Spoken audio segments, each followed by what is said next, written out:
Selamat pagi saudara, apa kabar Anda di pagi hari ini? Senang sekali saya Edwin Darwis kali ini hadir di Sapa Spesial jelang Idul Adha yang insya Allah akan berlangsung besok di Indonesia.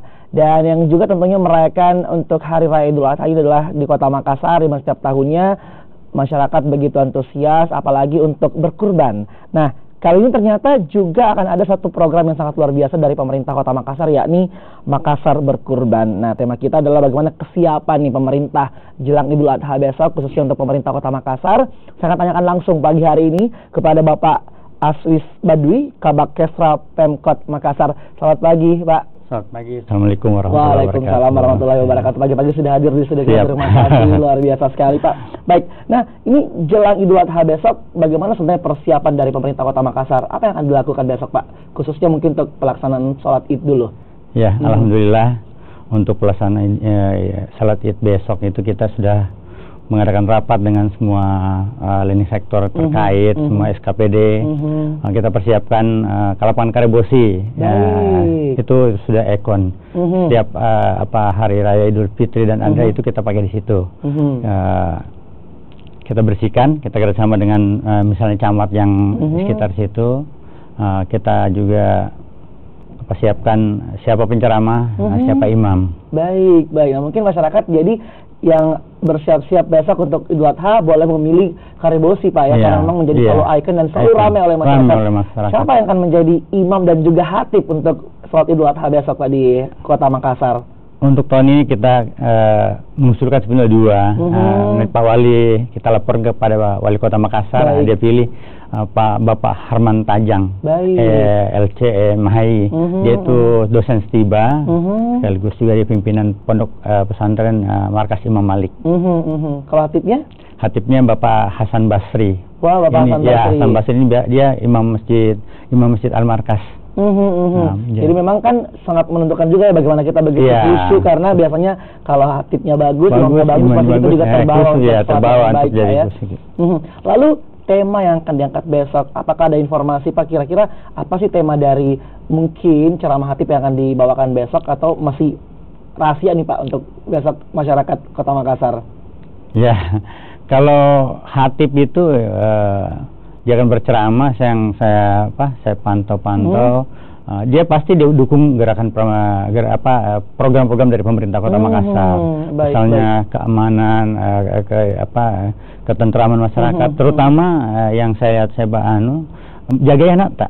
Nah, itu jaga anak tak. Itu program pemerintah yang betul-betul semua elemen masyarakat itu di Kota Makassar itu mendukung tentang jaga anak tak. Karena ini harapan bangsa betul anak tak. Baik. Jadi ternyata memang dalam ceramah besok, untuk ceramah pada saat Idul Adha pun memang akan lebih lagi menginformasikan kepada masyarakat, Pak, ya, terkait dengan program-program Kota Makassar, khususnya yang sekarang sedang digalakan adalah jaga anak tak. Itu memang sekarang jadi fokus dari pemerintah, Pak, ya.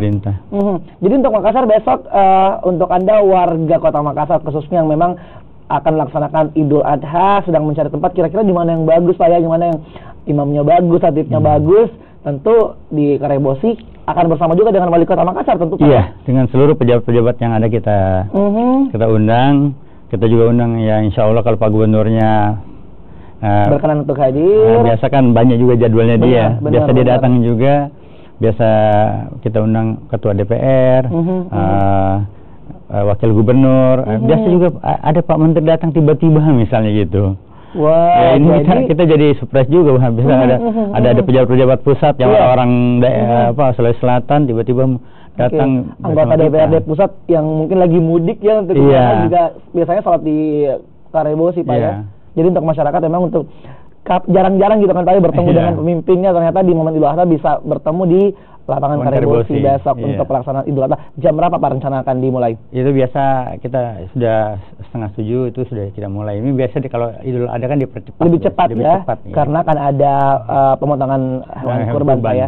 Nah, yang juga harus diantisipasi tentunya adalah bagaimana misalnya masyarakat mencari tempat-tempat parkir atau mungkin menghindari adanya kemacetan, karena kan pasti akan banyak orang yang hadir nanti di Hewan Karebosi. Apakah sudah diantisipasi juga oleh pemerintah Kota Makassar nih Pak? Kita waktu rapat itu kita sudah bekerja sama dengan Perhubungan, Dinas Perhubungan, Satpol PP, supaya mengatur tempat-tempat di mana-mana titik-titik untuk parkir-parkir masyarakat yang datang ke Karebosi itu. Jadi memang sudah bekerja sama dengan semua stakeholder ya Pak. Jadi untuk Anda memang tidak perlu khawatir, itu insya Allah akan diatur dengan baik. Jadi Anda pun bisa khusyuk melaksanakan salat Idul Adha besok Pak ya. Jadi jangan lupa, sekali lagi saya informasikan nih Pak ya, untuk Anda warga Makassar kalau ingin melaksanakan salat Idul Adha dan jarang-jarang mau ketemu dengan wali kota, misalnya juga kalau ada gubernur, lalu dengan beberapa pejabat lainnya, besoklah tempatnya di Karebosi. Kita sudah membahas tentang bagaimana persiapan untuk salat Idul Adha. Semuanya sudah rampung ya Pak. Tinggal mungkin mengecek kiri kanan. Siap. Pokoknya tinggal yang kurang-kurang apa yang kita lengkapi. Yang juga menarik tahun ini adalah terkait dengan, memang kan banyak sekali program-program dari pemerintah Kota Makassar yang sangat luar biasa. Dan kali ini ternyata di Idul Adha pun menjadi momen untuk satu program yang namanya adalah Makassar Berkurban. Gerakan Makassar Berkurban. Gerakan Makassar Berkurban. Ini sangat luar biasa karena mengambil momen Idul Adha. Seperti apa Pak gerakan Makassar Berkurban ini? Wali Kota punya program Gerakan Makassar Berkurban yang disampaikan kepada kita semua, apart pemerintah kota, silahkan berkurban pada momen-momen Idul Adha ini. Ini bagus sekali, kita membantu sesama. Jadi saya sudah menyampaikan kepada seluruh teman-teman di SKPD, kita rapat sama-sama.